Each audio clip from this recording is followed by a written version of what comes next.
Actually हम थोड़ी सी बहुत सोबर गाना गाना शुरू कर दिए हैं और सबको गाना चाहिए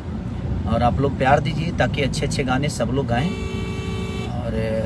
थोड़ा सा हम लोग घंघरा चोली ढोड़ी से हट के कुछ बेहतर करें तो ज़्यादा बेहतर हम सब के लिए है, भाषा के लिए भी। हाँ माने अब ई ढोड़ी आ चोली आ घाघरा ना गावसन वाह ये ढोड़ी चोली गा के रउआ हई को फॉर्च्यूनर स्कॉर्पियो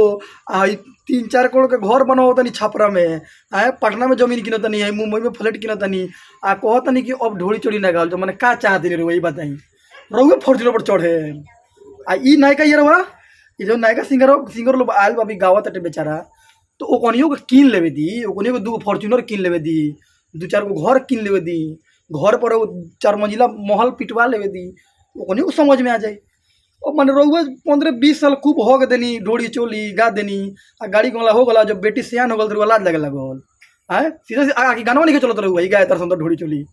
ई ना कोई ढोड़ी चोली गा तो हम नहीं के चलत सीधे अब घुमा फिरा कर रउआ बतिया तनी कि ढोड़ी घंघरा चोली मत गाओ लोगी बहुत तो रउआ काहे लगली बनी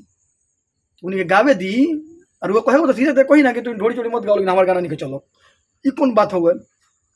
तो ओकनियों को किन लेवे दी ओकनियों घर किन लियो सन तो वो बेचारा माफी मांगने सन लाई बाके को जैसे ना हो गल फॉर्च्यूनर हो गल गाड़ी हो गल अब ढोड़ी चोली ना गावे के ना ऐसे भोजपुरी गांदा होता टे कि बेकार सब बा ठीक बा तो दी ज्ञान के पंडित मत बनी